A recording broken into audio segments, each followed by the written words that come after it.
Seigneur, touche nos cœurs. Transforme-nous, accompagne-nous pour la gloire de ton nom. Nous te prions au nom de notre Seigneur Jésus-Christ. Amen. Alors,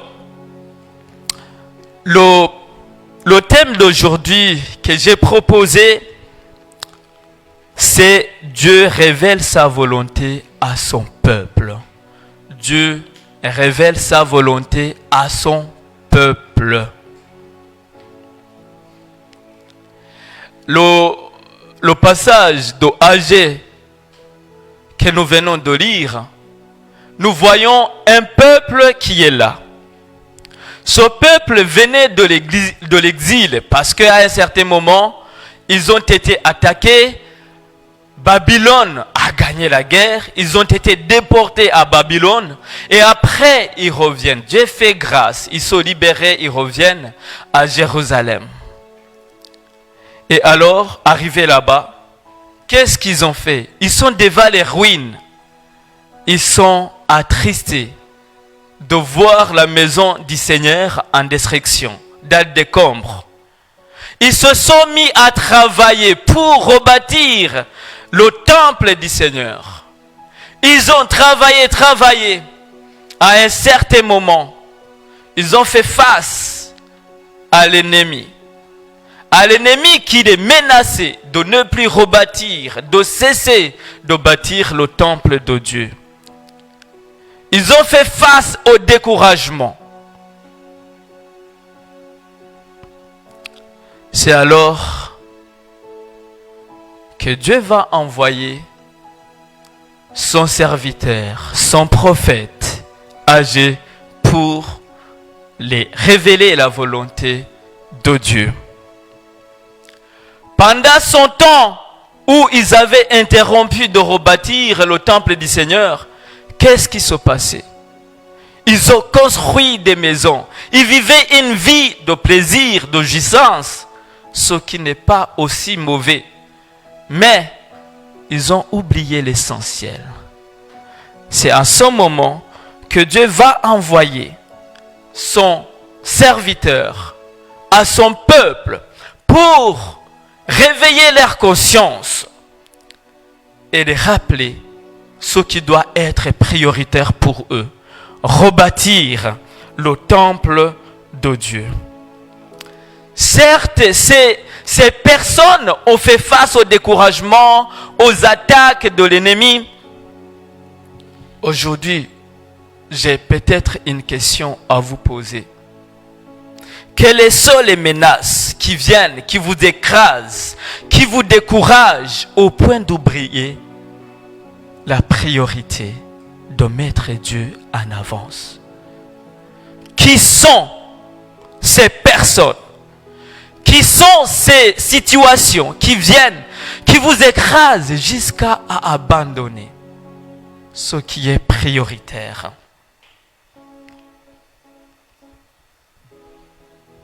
Et pendant ces moments, qu'est-ce que nous faisons? Est-ce qu'au moins nous prenons la peine de chercher la révélation de notre Père? Seigneur, qu'est-ce que je dois faire dans cette situation? Qu'est-ce que je dois faire dans mes choix, dans mes décisions? J'ai des passions, j'ai des projets, j'aspire à beaucoup de choses. Mais Seigneur, quelle est ta volonté? Qu'est-ce qui doit être prioritaire dans cette situation?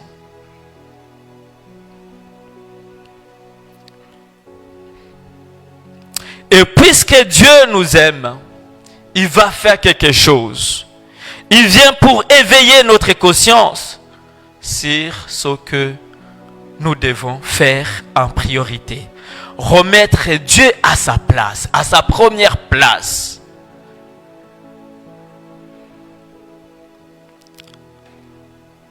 Et pour cela, il va se choisir un canal par lequel il va venir révéler sa volonté à son peuple. La plus grande richesse de la maison de Dieu ou de l'église, ce n'est ni dans ces bâtiments, ni d'assez serviteurs ou matériels que nous voyons ici. C'est dans la présence et dans la révélation de Dieu, notre grande richesse. Sinon, l'Église ou le peuple du Seigneur va vivre avec le Dieu qui n'agit pas, qui ne révèle pas ce qui doit se faire. Alors Dieu ne reste pas caché à son peuple, il se révèle, il parle, il enseigne et il conduit son peuple. Depuis Genèse jusqu'à Apocalypse, le Seigneur est en train de parler, de se révéler à son Église, de se révéler à son peuple. Il va se révéler à son peuple pour reconstruire, pour prendre soin de son temple. Et le temple de Dieu n'est plus à Jérusalem. Le temple de Dieu, ce n'est plus à Jérusalem, comme nous le voyons dans Jean chapitre 4. Mais c'est un esprit, c'est à nous. Et 1 Corinthiens 6, verset 19 nous dit, ne savez-vous pas que votre corps est le temple du Saint-Esprit qui est en vous, que vous avez reçu de Dieu et que vous ne vous appartenez point à vous-même? Le temple de Dieu, c'est vous et moi. C'est ce temple que Dieu veut rebâtir. Ce temple est vous et moi à titre individuel ou à titre collectif. Et ce temple a besoin d'être entretenu par la révélation du Seigneur. On ne peut pas se permettre de tout stocker dans notre temple. On ne peut pas permettre tout à rentrer dans le temple du Seigneur. Il y a ce qui doit rentrer et il y a ce qui ne doit pas rentrer. Dans le monde en perte de direction, dans le monde où nous sommes dans un moment déboussolé, il y a des souffrances, il y a de l'angoisse. Dans un monde où nous assistons à ce qui est anormal, qui est devenu normal, qu'on ne condamne plus.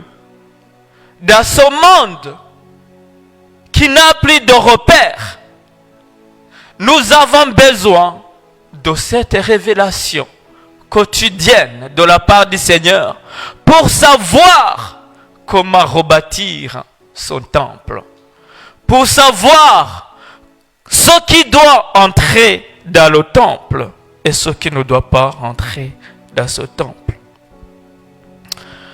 Alors, je vais juste dire quelques mots ou quelques phrases de ce qui doit rentrer dans ce temple. Ce temple du Saint-Esprit que nous formons, nous, à titre individuel, doit permettre à héberger des valeurs, des attitudes, des pensées, des comportements conformes à la volonté de Dieu. Ces valeurs, on doit aspirer à ces valeurs. C'est ça qui doit entrer. Le reste, on doit mettre une barrière, une limite, parce que son temple doit être saint. Il y a la parole de Dieu, la lecture, la méditation, la communion avec le Seigneur dans la parole de Dieu. Si vous demeurez en moi et que mes paroles, demeurent en vous, c'est ce que le Seigneur veut. Que nous demeurions en lui et que ses paroles demeurent en nous. la prière et l'adoration pour développer la communion avec le Seigneur. Pour vivre ces moments authentiques. Il y a un moment, on était en train de parler peut-être si ce qui concerne les relations filles-garçons. Il y a les gens qui vont venir avec des risques qui disaient que le Seigneur m'a montré que c'est toi qui es ou bien qui sera mon conjoint, l'homme de ma vie, la femme de ma vie. C'est bien, le Seigneur, il peut montrer, on n'en disconvient pas. Mais est-ce que de l'autre côté, le Seigneur a montré? Nos moments de prière, d'adoration, de communion avec le Seigneur va nous donner cette capacité d'avoir cette révélation. Oui, le Seigneur a montré et le Seigneur va confirmer aussi chez moi. On ne doit pas nous manipuler. Et dans notre relation avec le Seigneur, Dieu se révèle à son peuple pour rebâtir son temple. Il y a l'amour de Dieu et l'amour du prochain que nous devons inculquer dans nos valeurs. Il y a les fruits de l'esprit que vous connaissez et les fruits de la chair. Il faut bloquer. Les fruits de l'esprit, vous les connaissez, c'est l'amour, la joie, la paix, la patience, la bonté, bienveillance, foi, douceur, maîtrise de soi. La loi n'est pas contre ces choses.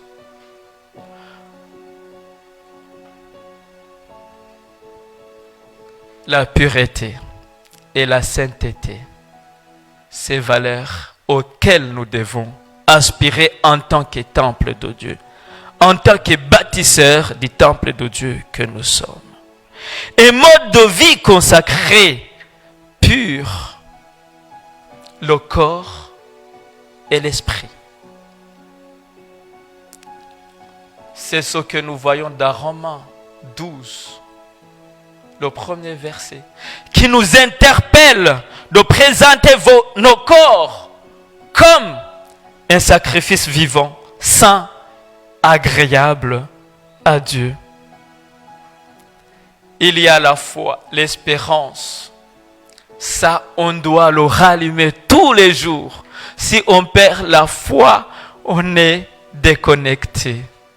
Et on ne pourra plus être appelé le temple du Saint-Esprit. La crainte respectueuse de Dieu qui doit marquer notre vie. Est-ce qu'il faudrait dire ces choses qui ne doivent pas rentrer dans le temple du Saint-Esprit? Ce qui souille, nous, les enfants de Dieu. Ça commence par ces œuvres de la chair que vous connaissez dans Galates 5, 19 à 21. Il y a l'impudicité, l'idolâtrie, la jalousie, la colère, l'orgueil, rivalité, envie et ainsi de suite. Ça, c'est à bannir dans le temple de Dieu. Ça ne va pas nous construire, ça ne va pas construire le temple de Dieu. Par contre, ça va le détruire. C'est pour cela on doit savoir ce qui doit entrer dans ce temple et ce qui ne doit pas entrer. Il y a les paroles impures, des mensonges, des moqueries. Il faut savoir limiter ces choses. Qu'aucune parole mauvaise ne sorte de votre bouche. C'est ce que nous dit Éphésiens 4, 29.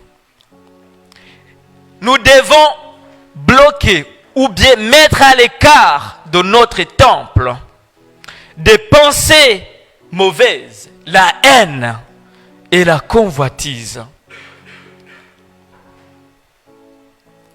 Quiconque regarde une femme pour la convoiter a déjà commis un adultère, nous dit Matthieu 5, 28. Et on doit mettre toutes ces choses à l'écart. Il y a l'impurité morale que nous devons enlever dans notre corps. L'impudicité. Fuyez l'impudicité, c'est ce que nous dit 1 Corinthiens 6, 18. Et les influences négatives. Vous savez, si l'apôtre Paul, en écrivant aux Corinthiens, était à notre époque, où l'industrie numérique et cinématographique est avancée, il allait ajouter peut-être dans les œuvres de la chair de fuir les films que vous connaissez là. De ne pas mettre dans le temple du Seigneur ces films pornographiques. Ces films qui détruisent au lieu de construire. Peut-être qu'il allait ajouter cela. Parce que ce sont des influences négatives qui viennent, qui détruisent le temple de Dieu. Par contre, on doit aspirer à ce que Philippiens chapitre 4, 8 nous dit.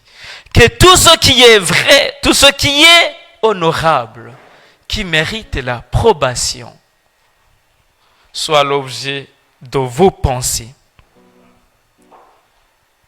Nous sommes aussi dans l'époque où on a besoin de l'argent pour subvenir à nos besoins, ce qui est bien. Mais il faut éviter l'amour de l'argent au point où ça devient de l'idole. Si on doit chercher l'argent, il faut la chercher de manière qui glorifie le Seigneur. Si on doit chercher les revenus, cherchons-le de manière qui glorifie le Seigneur. Il faut fuir ou bien bloquer, mettre une barrière à la cupidité et à l'idolâtrie.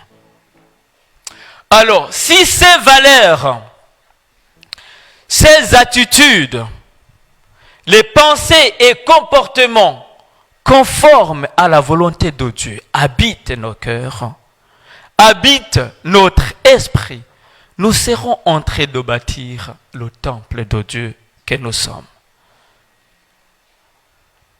Alors, que ces valeurs, ces fruits de l'esprit que nous avons vus, ces attitudes qui glorifient le Seigneur, c'est-à-dire, soient ce qui habite notre être, c'est-à-dire notre esprit, là où ça commence, notre âme, nos sentiments, nos passions, tout ce que nous avons. Et le corps qui va exécuter. Que ces choses habitent notre être, habitent notre esprit, notre âme et notre corps. Et là, nous serons en train de bâtir le temple du Seigneur.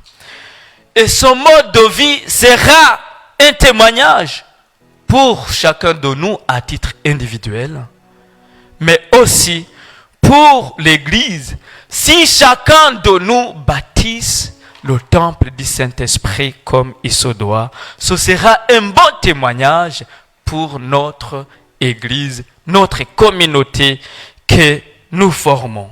Et ce témoignage va aller plus loin. Ce témoignage ira jusqu'à contribuer à l'avancement de Dieu dans son monde, qui est de faire de tout le monde des disciples de Jésus-Christ. Nous serons cette lumière, nous serons cette lumière qui va éclairer le monde. Et ce témoignage vivant. Et pour cela, nous avons toujours besoin de la révélation du Seigneur.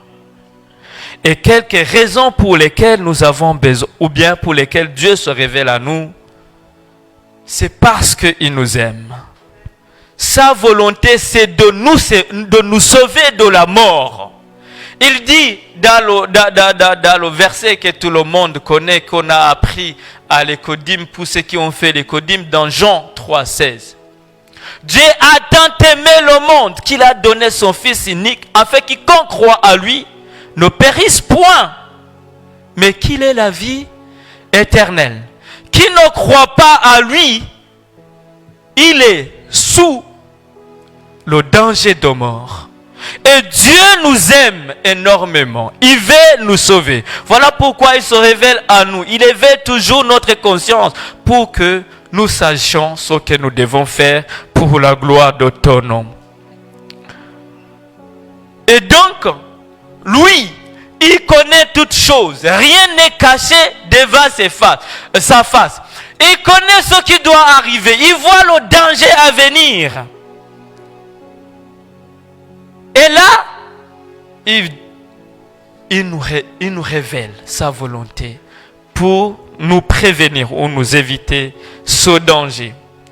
Il voit le sort qui est réservé au diable et à ceux qui sont rebelles contre Dieu, ou bien à ceux qui se rangent derrière le diable. Le diable, il vient, il nous trompe dans nos choix et dans nos décisions. Il vole, c'est ce que nous voyons dans Jean 10:10. Il vient pour voler, il vole notre joie, il vole ce qui doit être authentique en nous. Il nous donne ce qui est faux, qu'on va regretter plus tard. Il va tuer ce qui devait être en nous. Il va détruire. Et son sort est déjà arrêté. Il sait qu'il n'y a plus de marche arrière. Il va faire de son mieux pour nous attirer vers lui. Mais si Dieu se révèle à nous, c'est pour nous dire, attention, il y a un danger. Faites comme ça, vous serez sauvés. Mais si on devient rebelle, c'est compliqué. Apocalypse 20:10 va dire, le diable qui les séduisait fut jeté dans les temps de feu et de soufre, et ils seront tourmentés jour et nuit au siècle des siècles. Ça, c'est la sentence de l'ennemi. Écoutez maintenant Apocalypse 21, verset 18. Ce qui va venir pour ceux qui se rangent derrière le diable, pour ceux qui se rebellent contre la volonté de Dieu. Mais pour les lâches, les incrédules, les abominables, les meurtriers, les impudiques, les enchanteurs, les idolâtres et tous les menteurs, leur part sera dans les temps ardents de feu et de soufre, tout comme l'ennemi. Dieu se révèle en nous pour nous sauver de la mort, pour nous sauver de ce qui doit arriver. Et la dernière raison selon moi, selon ce que j'ai reçu, selon ce qui est dans mon cœur, il peut y avoir plusieurs raisons. Il se révèle à son peuple pour les rendre dignes de son royaume. Pour nous rendre dignes de notre royaume des cieux que nous avons comme promesse et comme héritage. Dans Galates chapitre 5, verset à partir du verset 19, nous allons voir les fruits de la chair. Mais après, il y a quelque chose qu'il faut souligner. Il dit, or les œuvres de la chair sont manifestes, et ce sont l'impudicité, l'impureté, la dissolution, l'idolâtrie, la magie, les inimitiés, les querelles, les jalousies, les animosités, les disputes, les divisions, les sectes, l'envie, l'ivrognerie, les excès de table et les choses semblables. Je vous dis d'avance, comme je vous l'ai déjà dit, que ceux qui commettent de telles choses n'hériteront point le royaume de Dieu. si nous produisons les fruits de la chair, ce qui nous attend, c'est le royaume de Dieu. Vivre éternellement tous les jours avec le Seigneur. Ça doit être notre raison de vivre de foi en tant qu'enfant de Dieu.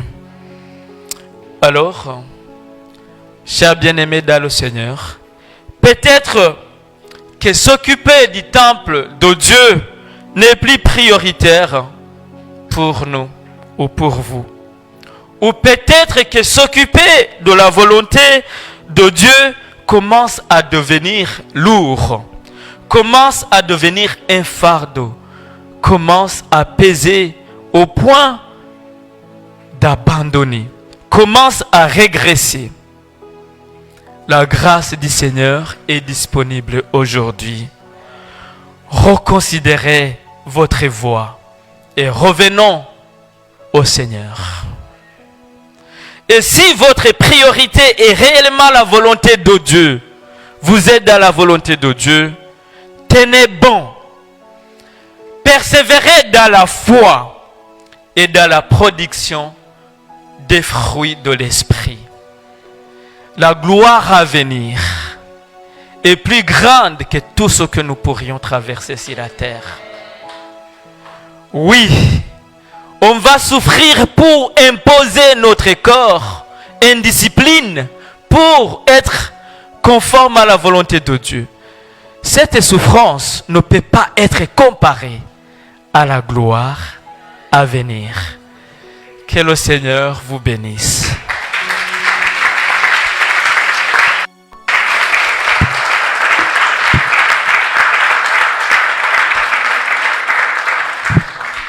Nous allons prier.